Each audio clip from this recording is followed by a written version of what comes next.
I used to think crying was weakness. I thought if I cried because I missed someone, it meant I wasn't strong enough to handle being apart. That if I cried after talking to them, it meant I was too emotional, too clingy, too much. But now I realize something different. Crying isn't weakness. It's depth. It's connection. It's proof that your love is real and alive, and powerful enough to move you in ways words never could. So if you cry when you think of your boyfriend, if your eyes well up when you smell his hoodie, if you tear up reading old messages, if your chest tightens with longing even after a good conversation, let me tell you something. You are not weird. You are not broken. You are not too much. You are human.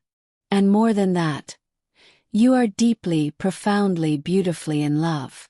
Now, I know what you're thinking. We haven't been together that long. Not even 6 months. You're still technically new in the grand scheme of things. And yet, somehow, it doesn't feel new at all. Feels like something deeper than time can measure. Like the foundation of your heart has already been built around him, even if the walls are still going up. That's part of what makes this kind of love so intense. It arrives before you expect it, before you've even fully prepared space for it. And once it's there, it fills every corner of your being. So when he says he's loved you since the first time he spoke to you, that doesn't surprise me one bit. Because people who love like that, they don't fall in love slowly. They fall in love completely from the very beginning. And you didn't rush into it. You took your time. You felt your way through it. And then, somewhere along the line, you realized, oh wait, I'm already in love too. Just took me a little longer to catch up. That's okay. Love moves at its own pace. Some people sprint into it. Others walk gently, cautiously, letting each step settle before taking the next. Neither way is wrong. What matters is that you both arrived at the same place. Together. And now here you are, caught between oceans, miles, time zones, but still tethered by something stronger than distance. The thing about long-distance love is that it teaches you how to feel without touch, how to hear without sound, how to be close without being near.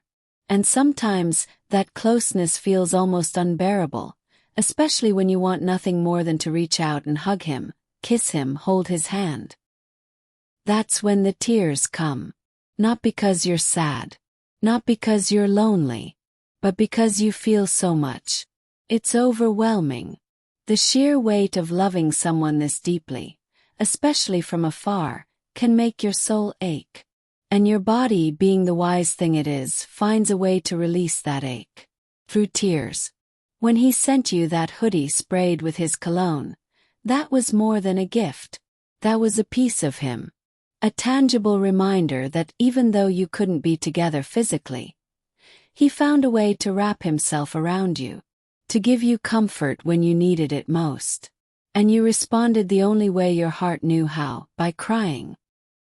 Because when you smelled it, you weren't just smelling fabric and fragrance. You were smelling him, his presence, his energy, the memory of his arms around you, the warmth of his laugh, the softness of his voice. And your heart just couldn't contain it all. It's funny how scent works, right? How one whiff can transport you back to a moment, a feeling, a person.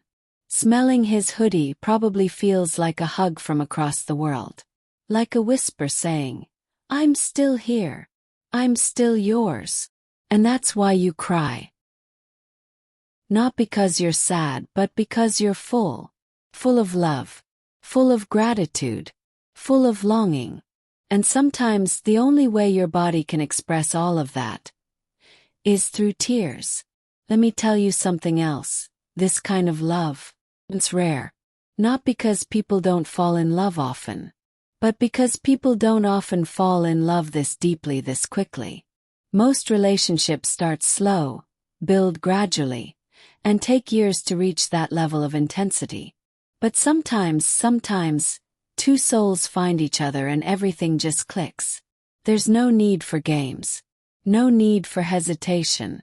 Just a deep knowing that says, this is it. And when that happens, your emotions follow suit. They don't tiptoe in.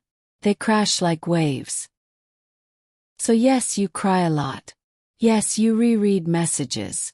Yes, you wear his hoodie and cry into the sleeves. Yes, you feel silly sometimes because you miss him so much it hurts. But none of that means anything is wrong. Just means your heart is wide open. And honestly, that's a beautiful thing. We live in a world that tells us to be strong. Keep our emotions in check. To hide our tears. To pretend we're fine when we're not. But what if I told you that crying, especially over love, is one of the most honest things you can do? Your tears are not weakness. They're vulnerability. And vulnerability is the language of intimacy. It's how we connect. It's how we show each other that we care. Not just with words, but with our whole hearts. You're not alone in this. There's so many people out there who feel exactly like you. Who cry over their partners. Who get overwhelmed by how much they love someone. Who wear hoodies and stare at photos and read messages just to feel close. And here's the truth. Those people aren't doing anything wrong. They're just loving deeply. Fully. Authentically. So if you cry when you think of your boyfriend, if you cry after talking to him, if you cry because you miss him, let yourself cry. Don't apologize for it. Don't label it as strange. Just let it be what it is. A reflection of how much he means to you. You said he showed you journal entries. Little notes he wrote to himself when he first met you. That's huge, by the way. That's not just casual interest. That's not just a passing crush. That's the kind of love that starts quietly, builds steadily, and eventually becomes unshakable. And now look at you.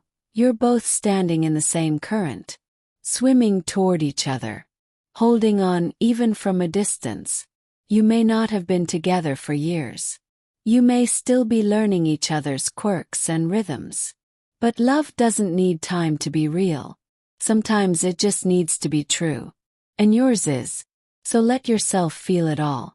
Let yourself cry. Let yourself reread the text. Let yourself wear the hoodie until it smells like you instead of him. Because that means it's become part of your story now. Part of your shared history. And someday when you're finally together, maybe even living under the same roof, you'll look back on these moments and smile. You'll remember how hard you loved him even when you couldn't be near him. How much he meant to you even in the early days. And you'll realize something beautiful. These tears. This depth. This intensity. It was all leading to something lasting. Something real. Something worth every single drop. So go ahead, cry if you need to. Hug that hoodie. Reread those messages. Let your heart swell until it bursts. Because what you're feeling, it's not weird. It's not excessive. It's not something to be ashamed of. It's love. Pure. Uncontainable. And if you ask me, that's the best kind of love there is.